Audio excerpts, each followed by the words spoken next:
Hey guys, it's me, Erica. I'm gonna watch some kind of a police crash or chase, or I'm not really sure. But yeah, let's just see what happens. Officers and firefighters in Rock County, Wisconsin, respond to a catastrophic multi-vehicle crash on the highway, resulting in a car being split completely in half by a snowplow. As a multi-casualty incident unfolds, officers need to find out what exactly happened and hope that everyone survived. Stop. Oh, I don't have much of a story. No! Other than he knows most of it. Okay. Is your car's up there? We're right there. Okay. Are you able to sit in your car, stay warm? Yeah. Okay. Just have a seat in your car and I'll come talk to you in a minute, okay? Well, let's get him out. Fire and rescue are trying to get the man stuck underneath the vehicle out as quickly as possible. God. The crazy story of how the vehicle was split in half will soon be revealed by witnesses. Jeez. I don't have. Okay, so the other car is where? Over there? There, and then obviously plow truck up there. So it sounds like, from what I gathered, this car, I believe, was headed northbound, plow was headed southbound, or vice versa, and cut out in front of the one car, got hit by that car, and then right in front of the plow, obviously severed in half. Gotcha. No! Okay. Oh Okay. my God! Deputies out here, I'll start figuring out the up. Yeah. Sorry, I don't, obviously, my concern is sales. Yeah, I got you, man. I'm gonna have these people take a seat in their car. Is there airbags ejected or anything? Airbag deployment, yes. Okay, sounds good. Okay. Hi there. I'm Deputy Lights from the Sheriff's Office. You guys are in that vehicle? Yes. Okay. Just kind of based on everything's going on right now, would you guys like to just have a seat in my squad car so you can stay warm? Yeah. Okay. We'll walk you back towards mine here. So did you guys saw what happened and all that stuff originally, or? We didn't see anything until we hit it. Okay. I talked to the guy in the vehicle that pulled over. Yep. He said that I think he was following that car, and they hit some ice, they slid, and then the plow hit them, spun it into the middle, and then we hit them coming across. Okay.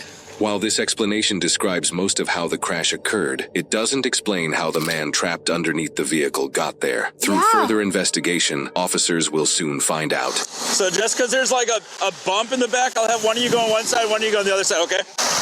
Yep, absolutely. And then let me know if it's warm enough in there. I can turn it up, crank the heat or something. God, is that guy gonna be all right? The car's up there. Fire's trying to get him out. He's pinned under the front wheel of the car. Was he a passenger or driver? I'm thinking he's driver. The whole car's ripped in half. Yeah, I mean, I maybe he got jettisoned through the windshield and then ran, like, partially ran himself over, I guess.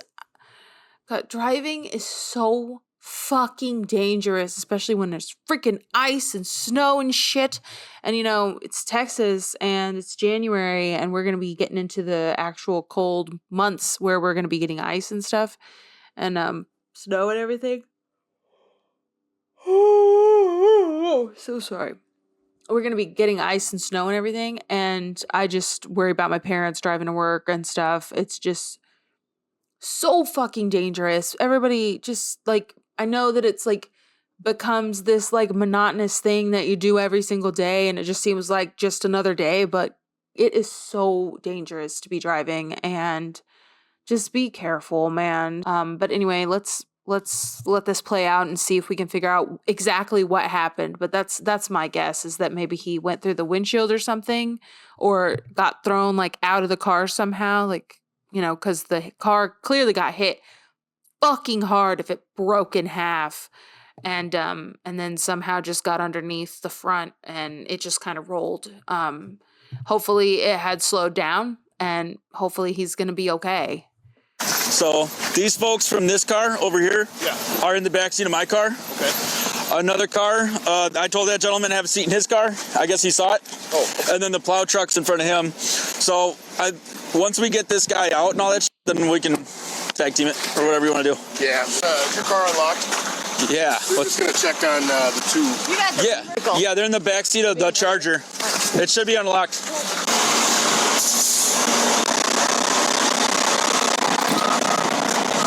Oh my God. Holy shit. We got nobody else laying on this field, right?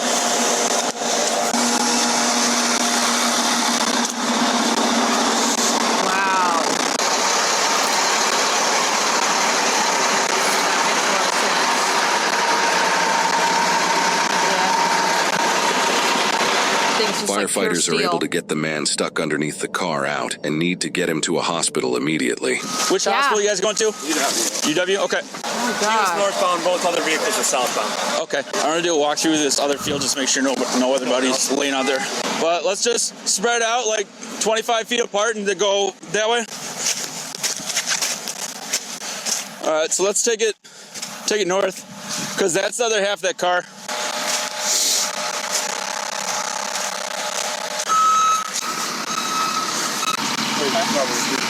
As I say, remember to look up. Jeez, what a fucking nightmare of a job that somebody gets into a wreck and you have to like take your ass out there into the fields and look for more bodies. I mean, that's why they, try to be jokey about it because it's just like fucking how morbid. Always surprise you. You want him taking crash report? We'll just start getting statements. Yeah. Okay. Alrighty. I'm sorry it took so long. You just kind of It's all right. a little bit of a cluster going on here. You guys? The car that crashed Okay. was going eastbound. The black one? Yep. And they started to fishtail, and they came around, caught the front of the plow truck With the front end or the back end? with the back end, Okay. and then flung the back end of the car over there, and they came to rest right about where the fire truck is, Okay. facing that way with the... Facing back northbound? They were shooken up, but they were both fine. Okay. And then the car that's in the ditch way over there Yep. was going eastbound as well. Okay. Couldn't see them or anything because they didn't have any lights on. Gotcha. At the front of them, that's when the driver came out, Okay. and I was able to throw the car in reverse as that car was flying back at us because we were right behind. We've been behind the plow since Janesville doing 31 miles an hour. Yeah. And that, The safest place normally is right by the plow. yeah, right? that's what I said. As soon as we passed him in Janesville, it's like, well, we'll just stay behind him. Hopefully he goes all the way to Oregon. For That's sure. where we're going. They just fishtailed right in front of the plow. They were fine until they got hit again and he came out. Gotcha. Okay.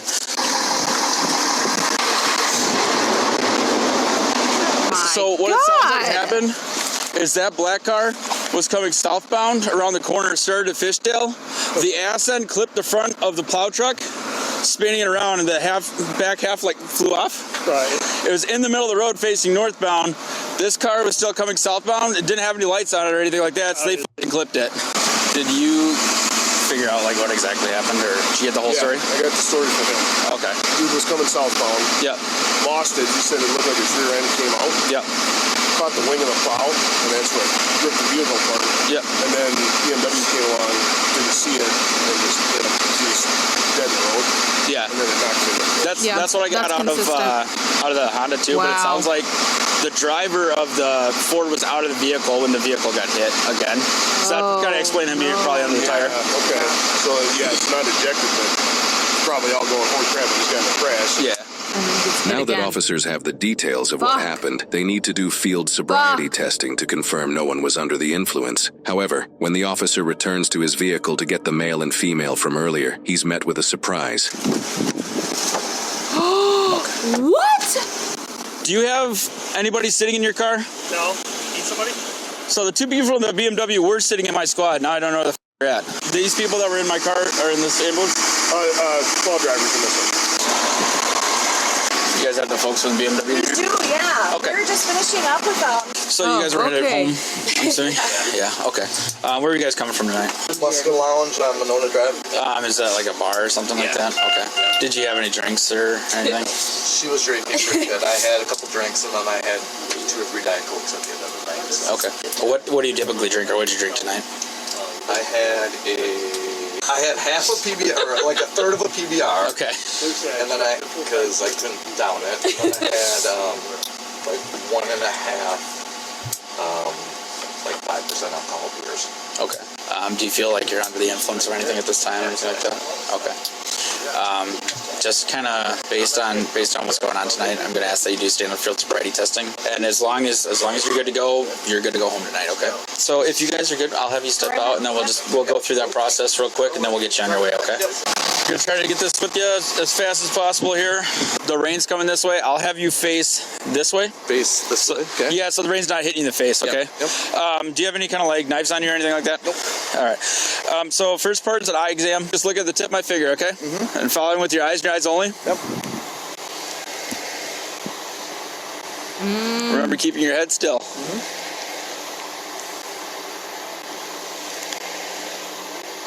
Okay.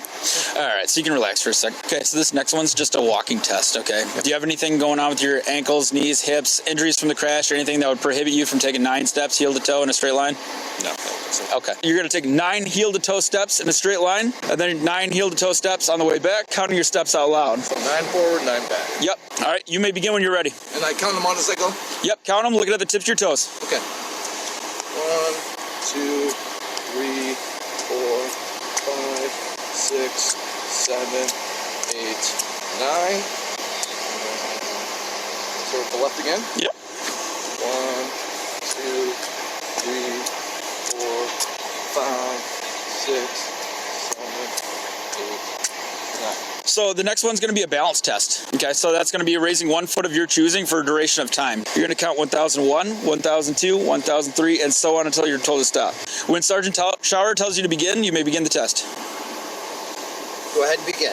Okay. 1, 2, 3, 4, 5, 28, 29, 30. Stop. Okay.